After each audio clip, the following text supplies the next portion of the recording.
Today on Locked On Red Wings, Detroit's point streak reaches 7 games as they usurp Toronto for third in the Atlantic with an overtime win over the Florida Panthers, breaking a 10-game losing streak to the Cats. Long enough for you, Scotty? Let's do this. You're Locked On Red Wings, your daily podcast on the Detroit Red Wings. Part of the Locked On Podcast Network, your team every day.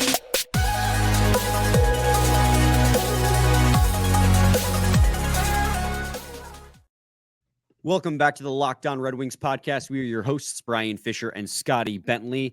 I'm a podcast producer over at the Daily J, a WWJ News Radio podcast, while Scotty's just over at Locked On Tigers, as well as a freelance journalist for the Detroit News. And today's episode is brought to you by Jase Medical. Empower yourself when you purchase a Jase case, providing you with a personal supply of 5 antibiotics that treat 50-plus infections. Get yours today at jasemedical.com and use code LOCKEDON to get $20 off your order. That's JASE medical.com. Scotty, I mean, hell of a game. Man, what an open. We're using words like usurp out here, just like for fun on a random, Thursday morning. I mean, heck, man. Did I use that word properly, by the way? Yes. I don't know. Sometimes I just use words. No, you crushed it, man. That is correct. I that was the reason I smiled more over your use of that word more than I did anything else, man. Golly, yeah. What an electric hockey game. What an absolutely electric hockey game. Great.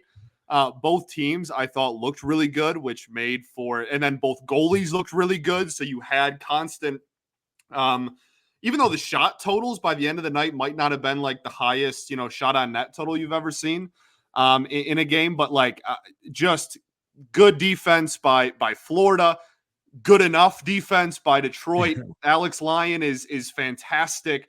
Some great opportunities. Obviously, the offense starts off slow, but then gets going. And Alex Lyon, and to the credit of the defense, does enough to keep them in the game long enough to kind of crawl their way back in. And then Dylan Larkin does captain things, man. What an electric factory. Well, and so before we get into the game and we, break down it, I guess first and foremost, we'll probably get to Alex Lyon. I've kind of neglected it the last couple of games because we've had so much to break down with back-to-backs over the weekend and whatnot. I got to get your one-word reaction. Oh. We haven't done that in like 2 or 3 games now because it's been just kind of a lot happening all at once recently. Yeah. I'm debating between 2, and I feel like one of them is could be a jinx, so I don't want to do that one. The 2 I'm debating between are electric, because that's genuinely what I thought this game was. That's how I'm feeling after the game. But part of me wants to make it wagon, just because, the Wings, hey, man, a couple of losses since the calendar turned to 2024, and tell me what you find, because it's they've been playing good puck lately, man. Really, really good. They're on an absolute heater, and 6-0-1 in their last 7, and like you said, they are now third in the division. They leapfrog Toronto. But again, I don't really want to jinx it, so I am going to go with electric at the end of the day. Yeah, it's hard not to pick a real optimistic term, coming into the game. That this is such a tall order, because despite the fact, by the way, this is back-to-back games where Detroit has taken a team that have lost back-to-back games and then created a bona fide losing streak. Toronto had lost 2 straight, and then the Wings beat them for a 3rd straight losing streak. Now they've done the same thing to the Florida Panthers. 2 teams that they're chasing in the standings. And a 10-game losing streak to the Panthers? Yeah. And it's the first time they've ever scored 3 or more the first time they've scored more than 3 or more goals against Sergei Bobrovsky. Yeah. They've never done that before. Yeah. He looked great tonight, by the way, even with the game. He's had a great season. He and Stolarz both. A big part of the Panthers' success, and that's part of what made this such a tall order. This is an oppressive offense with strong defense and great goaltending. This is, and we talked about it, not to pat ourselves on the back, but we talked about it in the preseason.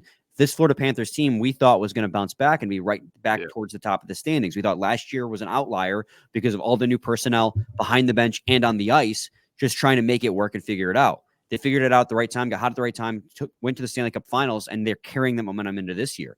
And I thought overall the Red Wings played a really, really strong game. This is another game where I thought that they came prepared to play. But to say that, I would say the first period was even 50-50.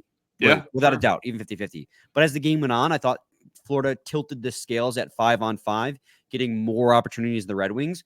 But they were bailed out time and time again by this stellar play of Alex Lyon, who has been everything that the Detroit Red Wings have needed and more in this stretch. I mean, this 7-game point streak and back-to-back 3-game win streaks now, because it was 3-game win streak, snapped by Edmonton, 3-game win streak. None of that is possible without the dominating goaltending from Alex Lyon and a revenge game, too. Yeah, revenge game, baby. Florida. Love a good revenge game. 32 saves on 34 shots for a .941 save percentage. Let's check that goal saved above expected as well. I love that goal saved above expected. It's a great stat, to be fair. Yeah, and this is via Evolving Hockey. This is how they rate it, but he had a 1.18 goal saved above expected. So according to Evolving Hockey, he made just enough saves to win the Red Wings this hockey game. I mean, he's been lights out. It's almost like you don't want to beat the dead horse that is like Alex Lyon's success, but when somebody's playing this well, night in and night out, how are you not going to spend 3 to 4 to 5 minutes? And I mean, Scotty, the guy makes $900,000 a year. I mean, we talk about a goaltender who is, worth his weight in gold. Yeah, And he might regress back down to the mean, right? Like we talked about it. We talked about it when the Wings were hot at the beginning of the season. We talked about it when they were hot the second quarter of the season. And we're talking about it now when they're hot just after the halfway point of the season. Eventually the hot streak will end. But with Alex Lyon, this is game 15. He had played 15 games with the Florida Panthers and was lights out, dragged him to the playoffs. If he can continue past this 15-game mark, at what point do you ask, and I'm going to say it again, I said it after his last start, at what point is this hot or is this him? Because every consecutive game where he's putting up 30-plus saves, 40-plus saves against Edmonton, you really start to wonder, he might just be really good and be blossoming, a little bit later in his career. He's, I think 30 years old, maybe 31. Yeah, the goalies are weird. We talked about that with Kosa, just yesterday. Yeah, well, it's also opportunity, right? This isn't goalie's a weird position where there's every team always needs a winger. And if you're at a certain talent level, you will always find a job somewhere. And same thing, obviously, with a blue line. You got to run 6 or 7 deep there, right? Goalie's a weird position where there's one a night, right? There's one. And most NHL teams are running, if everything goes well for them, 2 throughout the course of the season, then you have some weird teams like the Wings that are 3. Even if every team in the league did 3, that's still comfortably the least popular position in the league. So part of it's opportunity as well. And obviously the last calendar year for Alex Lyon has been stellar in terms of him just taking advantage of the opportunity that's been given to him. And I'm kind of done. Until it happens, I'm kind of done just continuing to be at some point he's got to come back down to earth. I don't care. I'm seriously, I'm retiring that conversation until it happens. And again, that's not saying that it won't eventually, but I'm tired of every time he's been so good. And I just feel I almost feel bad for how I've approached it at least, and just been he's been really good, but everybody prepare, because eventually I feel maybe it's been too much of that. Who cares? He's been awesome. This team has been in dire need of goaltending for years now. And this guy is one of, if not the single biggest reason that the team has been as hot as they've been, not only in the last 7 games, but even dating back, the last month-ish, when they went on their hot streak before the new year as well. So I just say we ride the hot hand, and we just enjoy the fact that we have one of the hottest goalies in the NHL right now. Well, and the conversation evolves from, will he regress to what does regression even look like? Because, I mean, I think in the back of my mind, at least, because I'm a little bit cynical at heart, you feel you look at his career statistics and you wonder, okay, at what point is he going to become that sub 900 goalie? Before last season, he was a career AHL tendy. But now he's playing so absurdly well on this hot streak. You wonder if you should even adjust the expectations for what regression might look like. Sure. So, okay, right now he's playing He had a 941 game on the season. He's got like a 925 save percentage. Right. Is regression to the mean 906, 907? That's still well above. We don't know what we don't know. This is not only uncharted territory for us and like people who like anybody out there who like follows the game and is familiar with Lyon before this year. This is uncharted for him and the coaching staff and everybody. Like no one knows, which is why I'm tired of like after every good game being like, oh yeah, like we'll see. Like he's a dog. He's awesome. And like you know what I mean? Just continue riding it as they have. They should continue doing. He looked so good. This wasn't just like, oh, there wasn't any low danger shots. And like, no, he made a ton of incredible saves, dude. Like he had the one that was like, I guess it was circle to circle. Tried to tuck it in and he got a pad on it. There was another one, unbelievable. I think it was Kachuk, did like the between the legs pass right in front of the net. Got, repositioned his body and like hit him right in the chest. I mean, he had so many fantastic saves in this game, and he has just been truly like the answer to this team's prayers this whole season. Yes. I mean, Scotty, and you just mentioned it. So obviously he had 2 phenomenal saves on Bennett, one in the first period, and then the one in the third was when you were just referring to where Matthew Tkachuk went between the legs out front. He had a great save on Montour, who broke down in front of, broke down towards the net. And there's even more that I probably can't remember off the top of my head. I mean, his ability, there was a breakaway that, you know what I mean? Yeah. Like there was a breakaway save he had. Like, yeah, man. The ability that this team has, this ability that Alex Lyon has to read the puck is something that has been lacking in other goalies. I mean, obviously James Reimer's had his share of good games. He just had a good game against the Toronto Maple Leafs, for instance.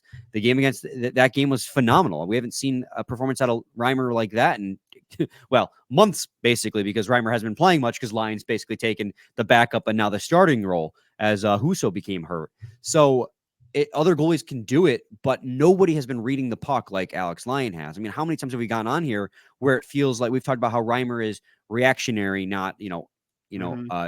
Oh my gosh. Do you remember the conversations we used to have around Ned with his, like how much he would overbite on like everything to the sides and stuff? Yeah, man. He's reading the puck incredibly well. Scott, we got to get to a break. When we come back, I want to talk about the third line because you and I are both in agreement that this third line right now, Andrew Copp continues to give us the middle finger. It's quite hilarious, in fact. But I love it. It benefits the Red Wings, so we don't care. We love it.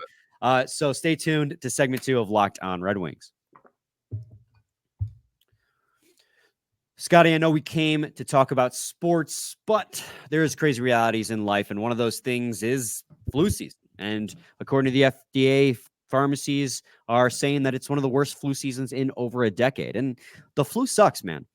And, you can maybe get yourself a little bit prepared by picking up yourself a Jase case. It is a pack of 5 different antibiotics to treat a long list of bacterial illnesses, including UTIs, respiratory infections, sinusitis, skin infections, among others. This stuff, it can happen to any of us. It can happen to any of us. I'm not even cutting that out. Visit jasemedical.com and complete your physician encounter. It will be reviewed by a board-certified physician, and your medications will be dispensed by a licensed pharmacy at a fraction of the regular cost. It's never been more important to be prepared than today. Go to jasemedical.com and use offer code LOCKEDON to get $20 off your order. Segment 2, Locked On Red Wings podcast. I think it's one of those episodes where your brain's kind of like firing on all cylinders. Million miles an hour. And so I just butchered that line. Forgive me, Jace. I apologize. But you got a little fun. I think that's the first time people have ever heard like the noise I make when I flub a line. Because you hear it when I flub a line and we cut it. It's true. I'm not cutting it. I'm too high on the Wings win to care about cutting mistakes today. Because you know what? The Red Wings had to cut mistakes in this game too to win. There we go. It was a reach. It was a really big time reach. Yeah. The third line was really good today, Scotty. Dude, I mean, what was like one of the first things that I said when we hopped up before we hit record here and just hopped in the studio? Like one of the first things that we talked about and that I said was I am blown away by how fantastic the Rasmussen, Copp, and Fischer line has been and continues to be. And it's not only the effectiveness that they are having to stifle out, because I feel like early on in the season, right, when they were putting Copp and Comfort together and whatnot, like they were trying to find like a defense line, and it was just it didn't work, and it was kind of a flawed idea to start with. And so having this line of Fischer, Copp, and Rasmussen kind of gives you that, right? Like it kind of right? Like those are, Fischer's a PK specialist, Copp is a PK guy that like you got to play really good defense. Rasmussen is a big body that, you know, kind of has the intangible ability to play like good on puck defense at least, and like kind of be a bigger body in front of the net when you need it as well. Like there are, that line I think is structured well to be a like solid bottom six line. And I think that I couldn't be happier for Copp. And honestly, it's like so noticeable every game, man. Like it's remarkable. It is every single night during this, 7-game stretch, however long they've been doing it now, and put those three together. It is so painfully obvious how much better Copp looks surrounded by those two for whatever reason, and just how good that line looks in general. Yeah, so secondary assist on the Michael Rasmussen goal, primary assist to Olli Maatta, extends his point streak to 5 games. And, one of our biggest criticisms of Andrew Copp was that his offense had just kind of fallen off a cliff. Had a 3-goal streak going into tonight. And again, now a 5-game point streak. So the biggest issue we had coming into last week has, not to say 5 games is enough to say it's completely gone away, but it's correcting itself. The offense is coming back, and he's also simultaneously playing a much better defensive game. And I think part of that has to do with the chemistry that he's found, and also playing a slightly reduced role. Like he, on that third line, they've kind of found that perfect niche. And Christian Fischer, Michael Rasmussen, I mean, you could sing the praises of every individual player on that line today. They were pretty much the sole reason that's hyperbole. They were the biggest reason on offense why the Red Wings won this hockey game. Alex Lyon was obviously reason number 1, even though he only got the second star because Larkin scored the game winner. But they were the only 3 players on this hockey team who had an expected goals for percentage at 5-on-5 in this game above 50%. Yeah. It was 60% for Andrew Copp, 58% for Michael Rasmussen, and 50% for Christian Fischer. You want to go to Corsi, which is just pure shot attempts, just raw shot attempts taken. They only gave up 9 shot attempts in this game. That's wild. As a line. Now, granted, time on the ice has a factor in that too. For sure, yeah. They only played about 10 to 11 minutes of 5-on-5 ice time, but they're also the only 3 players on the team who had fewer than 10. Compare that to Klim Kostin playing on the 4th line, and his line gave up, when he was out there, the Red Wings gave up 16 shot attempts at 5-on-5. Like, they were a shut-down line that was also really good at generating offense. I mean, obviously, you had the Michael Rasmussen goal, and he has been coming alive, right? Beautiful redirection on the Olli Maatta shot. That was, again, Andrew Copp was the one who fed Olli Maatta the pass. And Michael Rasmussen has been coming alive. He's the 6th player on the Red Wings to get to 10-plus goals. They have 2 more players on the cusp. David Perron has 9. In fact, I think Andrew Copp now has 9 as well. I think JT Compher might. So it might be 3 players who have 9 goals.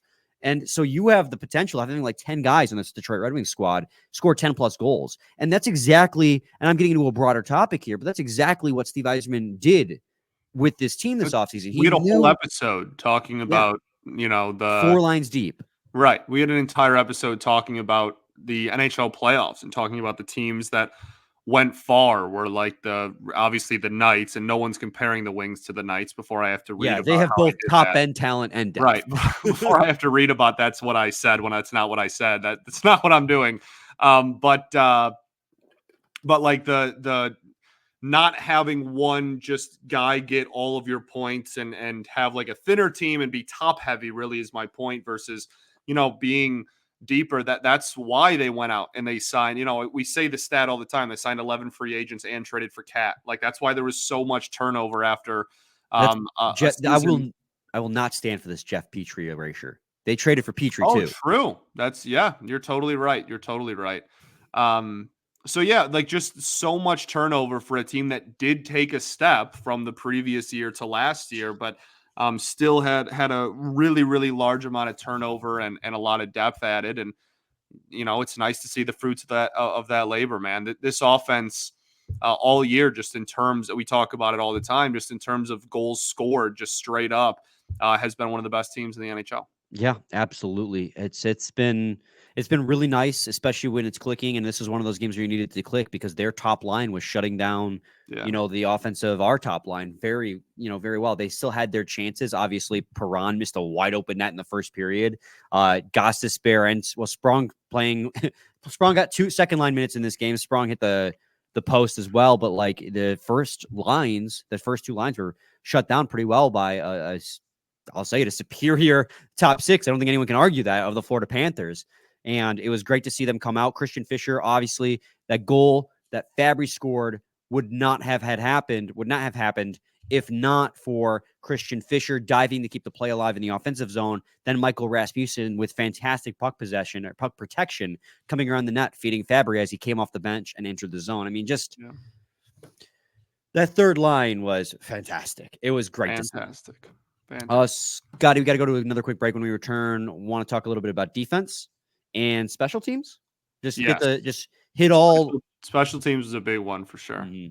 We'll hit all the bullet points in this episode. So stay tuned to segment 3 of Locked On Red Wings.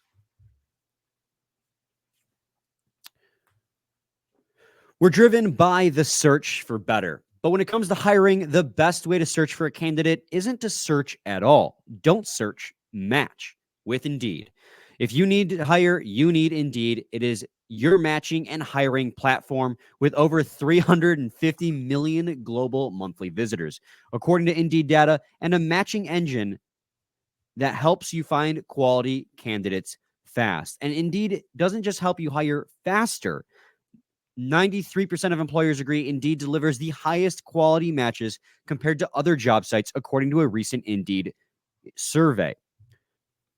Join more than 3.5 million businesses worldwide that use Indeed to hire great talent fast. And listeners of this show will get a $75 sponsored job credit to get your jobs more visibility at Indeed.com/lockedon.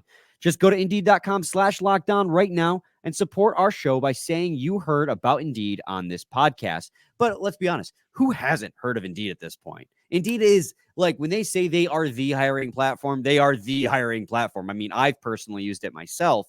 Same. Back when I was way back 2 seasons ago when I worked at the Little Caesars Arena team store as an assistant manager. I mean, that's where we got all our employees. It's just, it is the fastest and easiest way to hire. So, but still, shout us out. That way, helps us out. Indeed.com/lockedon. Terms and conditions apply. Need to hire? You need Indeed. Indeed you do. You proud of yourself? Segment 3, get the tick out of here. Segment 3, Locked On Red Wings podcast. Scotty, defensively and specifically, so obviously the pairs can kind of jank. Wollman's still out. So is Gostisbehere getting bumped up to the top pair with Moritz Seider.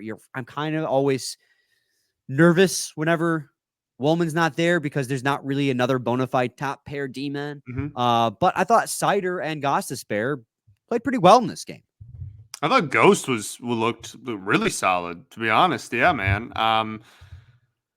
What a absurd roughing penalty he got called for, by the way. Goodness gravy. I know that they were talking about it on the broadcast too. At one point there was just so much happening, so much extracurricular happening after the whistle that they were just picking people out of the crowd and slapping penalties so that both teams would kind of calm down. But I know that he had his arm around him when the bucket fell off, but my goodness, man, golly. He was doing the least in that entire scrum, and yet, still happened. Anyway, I thought he was solid though. I thought that what? No, go ahead. Keep going. No, that was pretty much it. I thought he was solid. We talked kind of a little bit, whatever that was, 2 days ago, maybe, about what they were going to do if Wollman was out, and who was going to kind of be in that rotation up there. And I think kind of I don't want to say by default, but just the path of least resistance as far as that went was for Ghost to be in the top pair. You're not going to split up Sherratt and Petrie. And I don't think you want Oli Mata or Justin Hall playing first pair minutes. So, you know what I mean? Like pretty just like process of elimination. You kind of land on Ghost being in the top pair. So but I think he was solid. And yeah, obviously we all want Wallman back, but I thought that, I really didn't have any huge complaints. Yeah, no, I completely agree with you. I thought Sider was very effective in this game as well. I mean, this is a guy who led the Red Wings or the defense at least in time on the ice in this hockey game. Probably he had 22 minutes and 26 seconds. That's actually second on the team in total time on the ice, next to Gostisbehere. But there you go. Sider led the team in even strength time on the ice. Yet when he was on the ice, the Red Wings only faced 18 shot attempts against that 5-on-5. So he was incredibly effective all night long. I have less good things to say about Sherratt and Petrie. I thought when they were out there, and I thought the defense as a whole, including Sherratt and Petrie, did a good job of limiting the scoring opportunities and the high danger scoring opportunities of the Florida Panthers. I thought the whole team did that all night long. This is a high-powered offense, second in the league in Corsi for percentage. I think fourth in the league in expected goals for percentage, including the last 10 games. They're dangerous. Red Wings held them to 2 goals. The defensive scheme as a whole was very, very good. But Jeff Petrie was out there for 32 5-on-5 shot attempts against, and Ben Sherratt was out there for 29 5-on-5 shot attempts against, despite playing similar minutes to Sider and Gostisbehere. Now, again, I don't know what the deployments necessarily look like. I'm not looking at every single shift to see who they're matched up against, but I have to imagine with Wallman out, the matchups were very similar, if not maybe favoring Sherratt and Petrie in terms of difficulty. But that's just me speculating. I don't actually know how the matchups looked in this game. I will say Jeff Petrie blocked 9 shots in this hockey game. And there is something, and I will say this time and time again, if you're going to get caved in the defensive zone, block those shots. And he did a very nice job of that. And 9 shots is crazy amount to have to block. And I don't want to talk bad about Sherratt and Petrie because I think overall, over the stretch of last few games, that's different numbers. Over the last few games, they've been solid defensive pairing. So I'll just say this. I respect the hell out of laying your body on the line, and it was enough to keep the Red Wings in this hockey game, especially with Alex Lyon playing as well as he was. Now, the third pair, Oli Mata and Justin Hall, led the team in offensive zone faceoffs with 7. Well, because they were firing that thing, man. Like, clearly they had a predetermined job to do. Oli Mata was, I mean, obviously, the goal offensive dynamo was Oli Mata firing that thing in there with the Rasmussen redirect. But that really really shock me, just given what they did while they were on the ice. They was constant, either you're gripping and ripping and putting that thing on net, or you're getting it low at least so that somebody else can. There was constant, just Oli Mata especially, but both of them really just consistent. Again, if it wasn't like a shot on net, it was at least something to get the puck deep. They both of them, I thought that pair did a good job of that on the ice time they saw. So I don't know if that must have been like a game plan. Somebody saw something going into the game, and it ended up working. It got him a goal. So not to be, again, internally cynical. Part of me maybe believes that they're getting this many offensive zone because neither of these guys are offensive defensemen. Oli Mata especially not. Like, he is the definition of depth defensive defenseman. Yeah, I would imagine part of their offensive zone deployment is an aversion to putting them in the defensive zone. Yeah, against this high-power other guys you'd rather put in the defensive zone for sure, 100%. But they played really well in the role that they were given. Yeah, but I do give them credit for being the offensive zone face-off guys and doing well in those opportunities. So, man, a solid night for them. Oli Mata had 2 assists in this game. Justin Hall made his presence felt. Justin Hall had a Corsi for percentage of 62% in 14 minutes at 5-on-5. Oli Mata with 15.5 out of 56.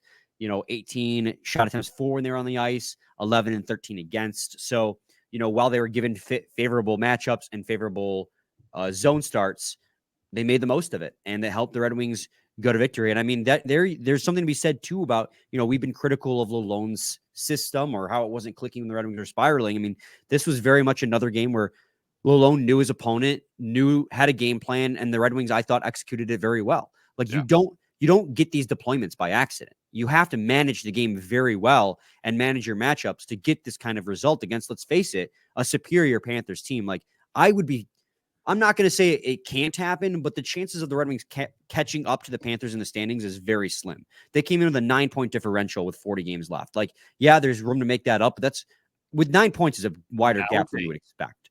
So that is just credit to Lalonde too for having the boys prepared and having the team prepared and knowing the matchups and knowing who to deploy when. I thought he did a fantastic job in that. Yeah, no, I completely agree. I thought this was kind of the definition of a well executed game plan. This was very clearly like not how the Wings are going to look deployment wise, line wise. Yeah, probably pretty relatively similar, but especially like with Wallman out and whatnot. I thought that there was a pretty clear game plan here, and they executed it really well. So. Well, and that's something to be said too, right? Like, you're out one of your best forwards in Patrick Kane, and you're out one of your best defenders in Jake Wallman against a really good team, and the Red Wings are still able to show up and look ready to play. Yeah, you were outshot. Yes, periods 2 and 3, you were, dominated in the shot attempts and dominated in the expected goals for category, but I never felt watching this game that the Red Wings were out of it. I felt very much that the Red Wings were just as much in this game as they were against the Maple Leafs and the LA Kings. It felt like, and that's a good feeling to have, that this game is up. It's a coin toss. And it really was. It came down to an overtime goal scored by Dylan Larkin.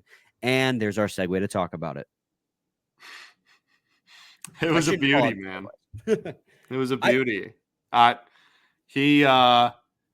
don't know. That's what captains do. Right? Like that's who you want to lean on in that moment. That's who you're supposed to lean on in that moment. And that's who's supposed to come through in that moment. And he certainly did. And just the bench's reaction, man. I love this team. It's one of those things, right? And we talked about it. We talked about it when the Red Wings won that first game over, the Sharks back at the turn of the new year, right? You win this game. It was a grinded out. It was an ugly win, but you got the win. Now you move on to LA, and can you steal a game there? It's a team that's not been playing super hot lately. Can you take advantage? They did. So that momentum continues to build. Next thing you know, you beat Anaheim. You come home. You survive thanks to Alex Lyon. You get a point. Then you beat LA. The momentum continues to roll and get bigger. The team's reaction on the bench gets bigger every time. They believe in themselves more and more each given game. And eventually it's going to snap, right? We've seen it. The team's had hot streaks and they've had cold streaks. This hot streak comes right at the end of a massive cold streak, a horrible December that saw them out of the playoff picture.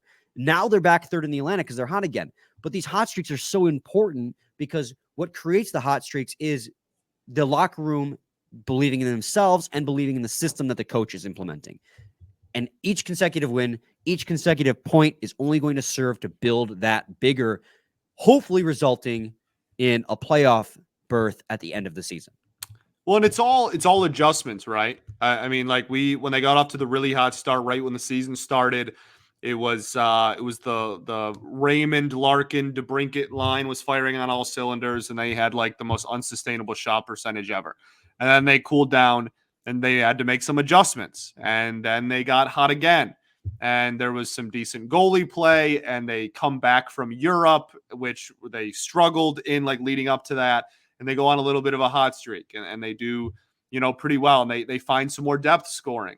And then they struggle a little bit and they have to make adjustments. And that, right, like it's all just, it's a long season, man. It's pretty much end of summer to start of summer, right? Like it's a long season. It's a long year. There's a lot of time. And for as much as we're talking about, how we liked the game plan against Florida tonight, there's 31 other teams that are trying to game plan against you at all times. And like, that's just what comes with the territory of a long season. And so, then, you're going to get hot, and then eventually teams will do something and quote unquote figure out how you've been on a heater, and you'll have to make another adjustment. And the whole thing is just preparing you for then the postseason, where you know what works, you know what doesn't, and you can implement whatever you think works on that night. So, yeah, I'm a big fan of continuing to find different ways to win.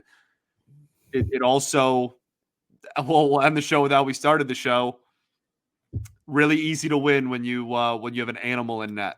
Yes. That would be a great way to end the show. But I have to also add, special teams continues to be really good. Oh, yeah. Penalty kill was great tonight, I thought. Stellar. 2 for 2. Outside that weird game against LA where they allowed 3 against. Right. If you go by game. Yeah. They've only allowed it in one game in the last whatever. Yeah. Yeah. And then obviously the shorthanded goal the Red Wings allowed was pretty tough to watch. But yeah, that was brutal. When they needed a power play goal the most, they came through with a 4-on-3 power play goal in overtime. Dylan Larkin's. Yep. I have more to say about Dylan Larkin. I actually don't think that he had that great of a game. It felt like every time he touched the puck, he turned it over. They have him. Yeah, he had a couple of bad turnovers in the second for sure. ESPN has him listed with 4 giveaways in this game. It's hard to. I hate the giveaway stat with the. It's hard to say what's a giveaway, what's a takeaway, but this is one of those games where it does feel like it was pretty accurate. And obviously, correct. The one giveaway he had led to the second goal against, I believe. At the blue line. Or was that the the shorthanded? That was the shorty. That was the shorty. He was visibly upset about it. Yeah. But I'm not going to bash the guy who scored the game winner and also bash the guy who's consistently been the most consistent player on the team. Yeah. So he had a rough game, made up for it in the end, and the Red Wings ride a 7-game point streak heading into Carolina on Friday. So, Scotty, any final thoughts? We ball, baby. We do ball. We'll be back with a new episode tomorrow. Stay tuned for that. Same time, same place. It's your team every day. Every day.